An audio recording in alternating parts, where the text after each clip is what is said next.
I remember seeing a lot of these cars up close, and you forget how low to the ground they are, because you have a model, you kind of sometimes lose your sense of perspective. And when you see the real car, you're like, wow, there's really nothing to it, and you're really low to the ground, and you don't have that enclosed feeling of safety, so to speak, and you're out there. You hit a bump, you're gonna feel it. And it wasn't like it was really well-engineered suspension. Like nowadays, everything is on a computer. Yes, right. They know how it rebounds and bump steers and everything that's going to go on. That was just like, hey, steering wheel works.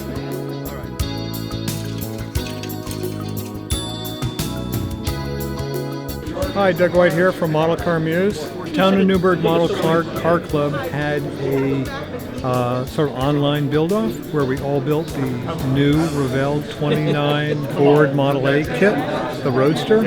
We all took a different approach to it. How many of us? Maybe 7 or 8 of us? 9. We all got together. We would share the pictures of our progress every couple of days. And the one that I did ended up being, I wanted to make a car that had no chrome, all shades of gray, and I wanted it to be kind of subdued in appearance. And I was originally going to use the Ford, the dark gray that they came out with this year, remember on the Raptors? Right. When I put it on, it just looked too black. So I ended up having the magnetic gray from Ford from a couple of years ago from the Shelby GT350, and it had some metallic in it. So it just was enough that when you look at it from a distance, it just looks like it's gray. But when you get up close, you can see there's some sparkle, some pearl in it. Nice. So I used that. I know I had sent a couple pictures to Doug when we were building these projects, getting his opinion on colors and things like that. And that was what I wanted. Everything to be one shade of gray or aluminum. And there's really very little black on it as well. Everything is dark gray, charcoals. I see what you mean about the metallic. And it's hard to get metallic, quote unquote, in scale. Remember the early days when you'd buy the AMT, and the flakes are like way too big. Yeah. Luckily, the newer stuff is so fine that it comes out like a pearlescent. And I used some Bob Dudek wheels that he had machined for me a long, long time ago, and I'd been waiting for the right project to put them on. And because the fronts are so small, they really have to be on a street rod. They can't go on a regular car because the fronts are too small. But on a street rod of that vintage, they're just perfect. Yeah, those headlights. I know you spent a lot of time thinking about what headlights to use, and I think they scale really well with the body. How to use the smaller ones, the width and height of the wheels. Yeah, the proportions in there are perfect on that. The headlights that came with the kit were just too big to me after having the car sitting so low. So I used the really small headlights that I found in my parts box, and I cut them down and I mounted them low as I could. Used a Boss 302 power plant from a 2013 Revell Boss 302 kit with some parts by parts intakes, and I made my own fuel injection manifolds. I put them on. I didn't want to use the injection from the 302. It was just too modern looking, but I wanted that engine. And of course the engine, you could not use the hood sides because the engine was too wide. So if I had put the sides, I would have had to make cutouts for it, and I didn't want to do that. I like that look where it's just so much engine stuffed in that little car. Right. Yeah, it was a real fun build, and I put the exhaust coming through the side. I didn't want to have the exhaust coming out the back, and I didn't want to have it hanging down below the frame. So I decided to cut a hole in the frame and put the exhaust pipes out. I used some parts by parts, megaphones, and I fit them in from the outside. You have a really nice wash in your door panels. Thank you. It is a wash. Yes, that is the Tamaya panel line detailer, whatever they just pure and out of the bottom. Just out of the bottom. Wow. It's very, very thin. You just touch it on the edge. The capillary action just kind of pulls it right down the line. Amazing. You almost don't even have to do the whole line of the car. You just touch it towards the top. It'll run right down. And it's amazing. It's an alcohol based. Yes. Water? Yes, not water based. It's alcohol based. Yeah. Wow. Because mine is right next to Doug's. That was Doug's that he built for the project. Yeah, his vintage race car. Yeah. My approach was to build one of the first hot rods based on, before guys even figured out what a hot rod was. They only knew like what European sports cars looked like, and what they knew was to go faster. If you took the heavy stuff off, car was lighter, it went faster. Then you could add parts, bigger carburetors from other cars. And also my thought was the guy that built this, back in the day, was working at one of the aviation companies in Southern California. It could have been, what evolved into Douglas or Grumman or Ryan. Thinking if it was the guy that worked on the Spirit of St. Louis, that plane. So he was getting what was then high technology. He was seeing metal being formed, quality metals being used. So he kind of got that background. So when he was building his hot rod, some of that fell in place.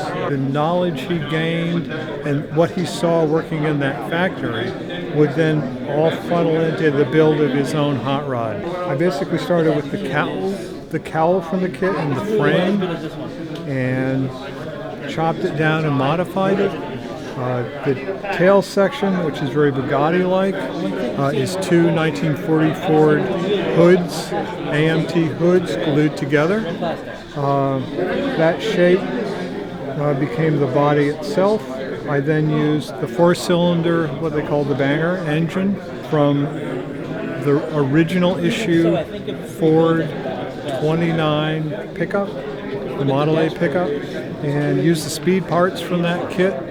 The Winfield head, I added a supercharger that was scratch built based on what I found from superchargers from the 1930s, and chopped down the grill from the original from the Revell kit. Pretty much everything else though is scratch built. Oh, and I have wheels from a DM diecast. The look of it is weathered because I figured back in those days before the Second World War, there weren't a lot of paved roads in Southern California. Some of the main roads were paved. I mean, there was a point, I guess throughout the 20s, where Wilshire Boulevard wasn't even paved from end to end. So there's a lot of dust, some good heavy weathering. I figured he had greasy coveralls when he got in the car. That's kind of rubbed off on the seats. The seat is a cut down, I think it's from one of the Revell 32 Ford kits. Cut it down, painted it gray. All right, this upholstery is killer. I have to know, whose living room did that come from? That is scale. It's a Scale Motorsport decal. That is amazing. And it's basically just the cross hatching, and it's translucent in between. But it's flat. It has no. It really looks like fabric. It's flat in gloss, and it really looks like fabric. Combination of the gray paint, slightly lighter than the decal color. That gets laid on, and then on top of that, there were I used pastels on top of it to help soften, along with matte finish clear. I can't remember the brand. It does look real. It really does. It really gives that sense of depth. I was happy the way that turned out. Yeah. Well, what I ended up doing on the 29 was extreme opposite of Doug. So Doug's is old cloth. I wanted to replicate leather on the 29, and I didn't want it to be a bright red. So I used SEM products, the vinyl dyes. I used charcoal first, and then I misted red on top to come up with that burgundy. And if you look really close, it almost looks like a mottled leather. There's like a little bit of dark showing up through the red. If you just put enough red on, it doesn't turn red. It ends up being like that. That's beautiful.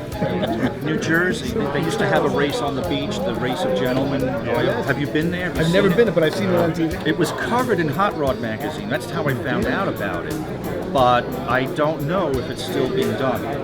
I saw that's one thing I'd love to see. Yeah, I agree. Hot rods racing on the beach where it all began. And it's amazing when you think of the two extremes of these two cars. Yeah. And that, in essence, has that Race of Gentlemen flavor. Yes. I love the exhaust, sculpted to go around the body. It's held on by, I use guitar string to make the flexible straps to hold it in. So that's what I came up with. So why did you decide to bring that one to this show?